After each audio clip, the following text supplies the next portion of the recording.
Just in case people forget who you are. That's right, trainer. Always put your occupation on there. Do I run around with a shirt that says stylist?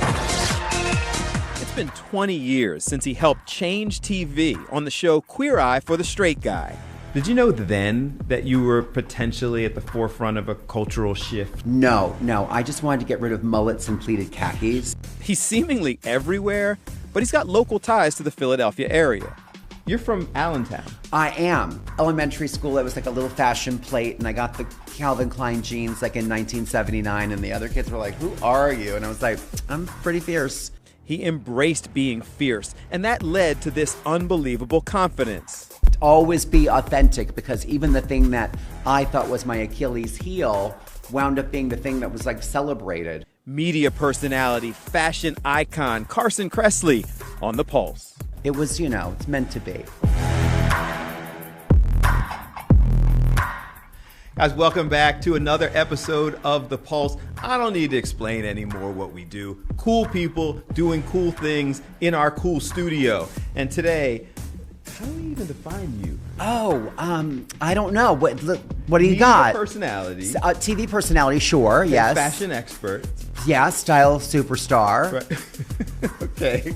We can keep going, right? You own a horse farm, so equestrian? I'm an equestrian, yeah. Are you really? Yeah, I am. I have a couple world championship titles under my very fashionable belt. Right. And that's really my passion, like my hobby, Okay. which I love. And Carson what Kressley else? is here on The Pulse. That's me. Is that my little camera? It's like a little ghost. Hello. Yeah, we sneak it in so you just have a casual conversation. Not I love fazed it. By it. Appreciate you coming in. Of course. Thanks for having me. So, fashion expert. Mm-hmm. We should have talked before we actually did the segment so you could style me. Right. Like, that would be an extra charge, though, Bill. It's like that. No, it's not like that. But I think you look great. And I work casual. I did see your interview with Billy Porter, and I know you were like going to get some fashion advice from him, and he was like, no, you look great the way you are. And he was like all about style is very personal. Right. And my opinion is that style is a great way to communicate with people, and it's a form of manners, and it's a form of self-expression. And of course, whatever feels good is usually good, but also I'm also still a little bit, old school OG Queer Eye for the Straight Guy, where I'm just like, we can fix some things. So I help people with fit and color and being brave about trying things. I was just doing an event at the Devon Horse Show, and a man was like, oh my God, I love your outfit, but I could never do that. And I was like, of course you can. Just be comfortable you with can it. do whatever you want. Like if you love it, you can rock it. And they can say, oh my gosh, I've never felt this great in my skin because of my clothes. I don't know if we've ever done this before. I think we need to see the whole outfit. Do you Oh, mind the whole standing up real outfit? quick? No, not at all. I 'Cause thought you never asked. You got to see the whole. You got to see the pants and the shoes. You got to coordinate. Yeah, and this was, I don't normally dress like this, but like I said, I was at the Devon Horse Show, which is, very, you can be overly preppy there, and it's okay. I'm mixing a lot of patterns here, which is not for amateurs, but it keeps it fun. And that's really the two goals of getting dressed in the morning. It should be to make you happy and also make you feel like you can go out and conquer the world. If you can do those two things, you got it nailed. You're from Allentown. I am. That's yes. an interesting, Allentown, LA, New York, we were saying before we got started. Yeah. Interesting triangle. I'm lucky that, when I went to Gettysburg College here in PA, and I graduated in 91, and literally the day after I graduated, I got on a bus and I moved to New York City. I was like the musical 42nd Street, where she takes the bus to Allentown. That was me. And I didn't know which way 42nd Street went, east or west. I was walking towards the Hudson River, was going the wrong way. And I've lived there basically as a permanent, full-time resident for, I guess it's 32 years or something insane. Okay. And then when I'm filming RuPaul's Drag Race, Barbecue Brawl, projects like that, we're always in California. And then, the Lehigh Valley is so beautiful, and not that many people know that. And I have a beautiful family farm there that we've had for over 100 years. Allentown, was this always you? Were you always this big personality? No. And actually I was very, very shy, which I think there's a lot of people who have big personalities now who like had a shy kind of childhood. And yeah, I was a very timid kid, and elementary school, I was like a little fashion plate, and I got the Calvin Klein jeans like in 1979, and the other kids were like, who are you? And I was like, I'm pretty fierce. And then I feel like in junior high, which is very challenging, especially for a gay kid in the rural suburbs of Allentown, like Amish adjacent is how I would describe it. Yes. You could hear butter churning in the distance. And but I learned that if I was the class clown and I had a big personality and I was kind of one step ahead of everybody, I would not get bullied and I wouldn't get picked on, and I could kind of deflect. So what could have been, you know, a lemon situation, I made into a tasty lemon margarita. But so thanks, haters. I know, right? So you experienced the haters then, but I read that Yeah. you were not out to your family at that No, point. So no. you were dealing with it in school, Right. but not at home. You know, I've talked to a lot of LGBTQ youth, and I think the common thread growing up, you know, as a gay kid is that if you get tortured at school or bullied or picked on or just made to feel less than or like you don't fit in, you're very hesitant about coming home and sharing it with your family and your most loved inner circle, because you're afraid that they won't accept you either. So that's I think what's different, and that's why I work with a lot of LGBTQ youth charities, because I know that experience of wondering if you're going to be okay, even when you're at home, can be challenging. Coming up, on the eve of a national show launch, his parents were still unaware that he's gay? You're faced with the fact that I'm now about to be out to the world, everybody. yes. And still hadn't officially had that conversation with your family. No, I hadn't. Smell. Do you smell that? Oh my God, that's like 10,000 locker rooms. Oh my goodness. The hills are alive with the sound of bad footwear. Was the first big, real public thing the Queer Eye? Yeah, I was, you know, living in New York City. Like I said, I just, you know, immediately bolted there after college. And I had a great job working for Ralph Lauren, which I loved. And it's a great company, amazing people. I always tell people it's like the Devil Wears Prada, but much preppier, and everyone's very nice. And but one day, one of my producers said, "Oh, I heard about this show called Queer Eye for the Straight Guy, and it's going to be on Bravo." And at that point, I was like, "What's Bravo? A nonstick cooking spray?" I was seeing like a commercial with some muffins flying out of the pan, and they're like, "No, it's this like artsy kind of network." We made a pilot in 2002. It was in Boston. I totally forgot about it. Went back to work, and then like a year later, NBC Universal purchased Bravo. They're like, "We love your show. We're going to make it the cornerstone of the network." And I was just like, "I just want to know if you have dental insurance," which they didn't. But I was able to quit my job because I had an amazing boss at Ralph Lauren. And it was so serendipitous. And I'm so blessed and lucky because my boss, Liz Paley, said, "Oh, if it doesn't work out, this sounds like an amazing opportunity, but if it doesn't work out, you can just come back." And I was like, "Who gets that?" So we started making the show in 2003, like in March, and it came out in July. And by like August 1st, we were like on the Tonight Show and doing the Ellen DeGeneres blew up show. quick. It was so quick. You shoot the pilot, forget about it. Right. Because a lot of pilots get shot. Absolutely. Not all of them come shows. Forget about it. Then they tell you, we're launching this show. Yes. You're faced with the fact that I'm now about to be out to the world. everybody. Yes. And still hadn't officially had that conversation with your family. No, I hadn't. And literally, I think the show was coming out like on a Tuesday. We were going to be on the cover of the TV Guide like on a Saturday.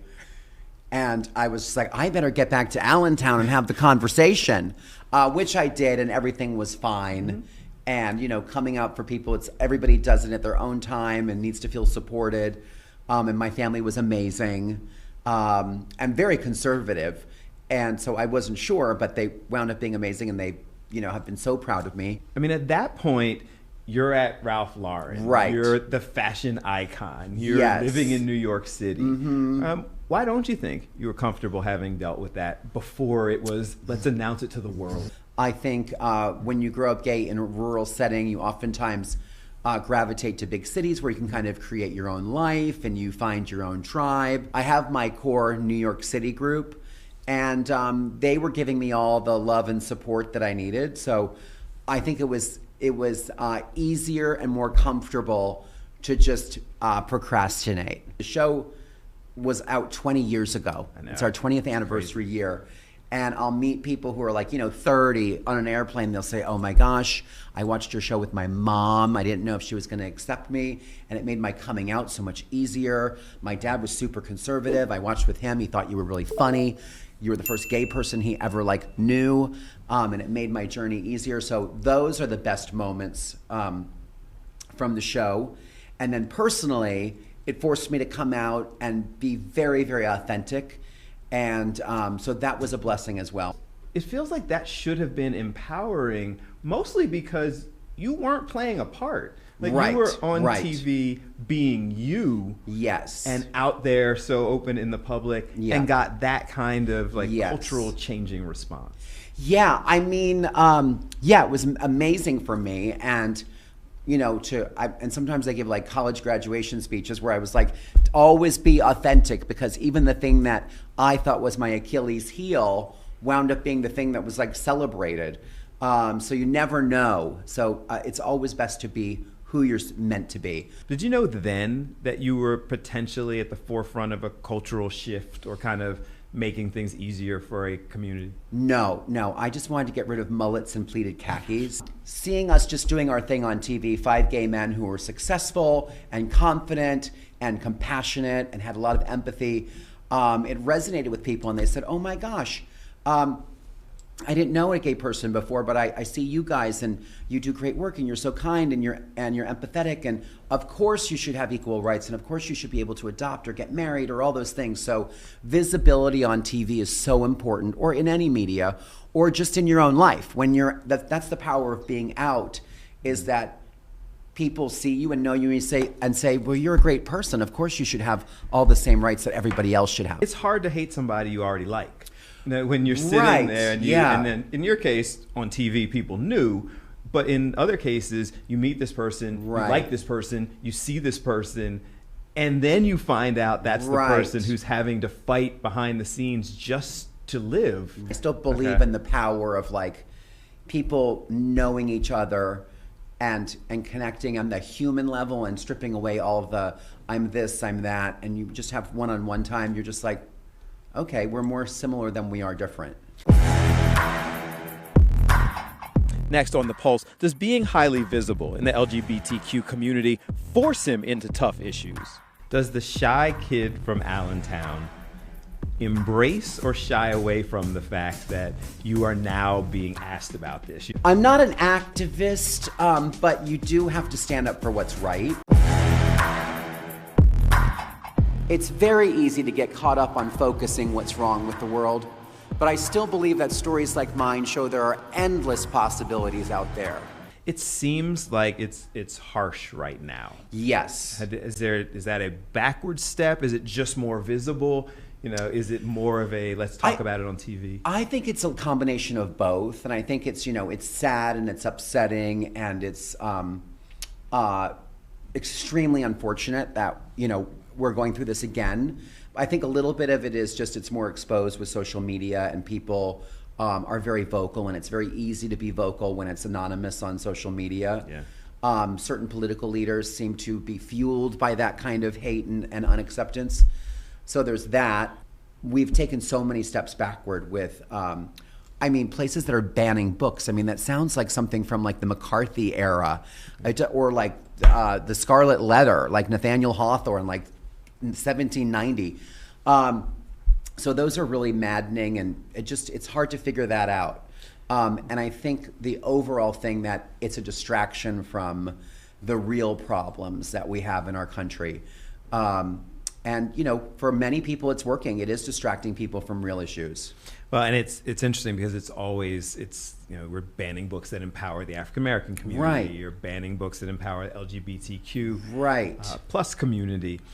It's interesting that is the thing that people stand on. Right. Now. Or drag bans. And I understand that some people might not want their kids reading a certain book or might not want their kids going to a drag show. I totally get it. But they also probably don't want our kids watching certain television shows, but we don't throw the TV out. It's called parenting, and you say, I don't think this is appropriate for you. I'm going to let you be older, and then you decide. But we don't have to throw away the medium. We don't have to burn books, ban drag in the state of Texas. It's really ways to demonize our community and also, take us backward in time. Does the shy kid from Allentown embrace or shy away from the fact that you are now being asked about this? You're an activist, which was never really your intent. I'm not an activist, but you do have to stand up for what's right. Okay. And it wouldn't be, it's not even just limited to my community. I mean, I'm a Scorpio and a big fan of Legally Blonde, and I feel like I would have been an amazing attorney. And like on my birthday chart, it says like, you like to fight for justice. So that's just, what I do. Like if I see somebody like being treated poorly somewhere, I will go over and like get my nose up in there and be like, oh, no. They were first, they get the tip. Like I'm literally that bossy person. So I have to say something.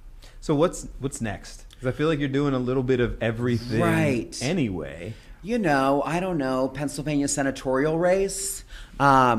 I mean, I live here for real. Would you as get opposed to some people. So I don't know if it's a joke or a goal. It's a distant possibility. Really? You heard it here first, America and Pennsylvania. No, it is something I have thought about, but that would be a very, very far down the road. I mean, I just love what I do. I think working in TV is so fun. It's different every day. I really enjoy it. It's what I'm good at. And it doesn't matter the genre. I had so much dessert, my jeans turned into jeggings. Carson? I just had to make sure it had enough champagne. So good. Hello. Oh, look at that margarita. It's so delicious. You really dropped the ball on getting us Margie's. Margie's. Sometimes people are like, wow, you're on a cooking show. I didn't know you knew about food. I was like, I've been eating since I was a baby. Also, I get to work on the most Emmy-winning reality show of all time, RuPaul's Drag Race. And that's always different and always new. And in these weird times where drag is being, I think very unfairly and with no common sense attacked, it's important to be a part of that show too. We had, and you saw it when Billy Porter was here, said that the thing that was initially the biggest challenge to his life and career is now his superpower. Right. And he couldn't be more happy Absolutely. with that superpower. You still love this. I do. When you do like a TV show and stuff, you have to do like a media tour. And most people hate it. And they're like, oh my God, I have to get up like at 4 a.m. and go on the Today Show. And I like doing the media more than I like doing the show, usually, because it's like you wear cute outfits, you talk to nice people. So this is fun for me. Coming up, the fun-loving, always smiling Carson Kressley takes a moment to get serious. When there's anti-trans laws and anti-drag and people think, oh, it's just political. Well, actually those trickle down and kids see that stuff on TV and they think, oh, am I less worthy? You do charitable work, you do advocacy work. Yes. What are the things that are important to you? Well, like I said earlier, LGBTQ youth, because LGBTQ youth are so vulnerable because, like I said, a lot of times they don't have the support and love of their family, which is incredible to me. And one of the things that I worked on for a long time was the True Colors Fund, which works to make sure that we eliminate youth homelessness, and gay LGBTQ kids tend to be 40% more likely to be homeless than their straight peers. And mostly because their own families don't understand or accept their sexuality and basically say they have to leave their home. So it's a huge problem, but the good thing is that it's an absolutely fixable problem. It's not like cancer or something that we don't even have the resources to fix. We can absolutely fix this problem. So that's been a big focus of mine. I love the Trevor Project and the work that they do. And again, right now when there's anti-trans laws and anti-drag and people think, oh, it's just political. Well, actually those trickle down and kids see that stuff on TV and they think, oh, am I less worthy? Oh, is there something wrong with me? And that, leads to increases in LGBTQ suicide. So Trevor Project does a great work across the board with helping people prevent suicide. The actual phrase, use your voice for good, means what to you? To me, it's just what you're supposed to do. I feel like when you have a platform, and you could be all different, you don't have to be a celebrity, but you might just be somebody in your community that people look up to. I feel like when you have that power, there's that responsibility that comes with it. To me, it's like, and this sounds icky, it's like paying taxes, but it's just what you do. Like, if you're lucky enough to be in that position, you should be able to give 10% of your money or 10% of your time, or just make the effort to be there for other people who might not be as fortunate or are on their way to being fortunate but need your help right now. Carson Kressley, thank you for coming in. Of course. I appreciate it. Thank you for the water. We got branded stuff. And it's right here, the Pulse Pulse. water. We got Pulse mugs and shirts. Oh my gosh. We got things. And I feel like I matched the set. Yeah, you coordinated. Beautifully. Yeah, we planned that. It was, it's meant to be. It is always a pleasure to me to find out that people are as cool in person as they may appear to be on TV. So thank you, Carson Kressley, for coming in. Thank you so much for watching. And a reminder, if you want to hear the entire interview, you can do that places where podcasts are available. Just hit subscribe so you can get your weekly notification. And I leave you today, as I always do, reminding you that whenever you can, use your voice for good, and have a good one.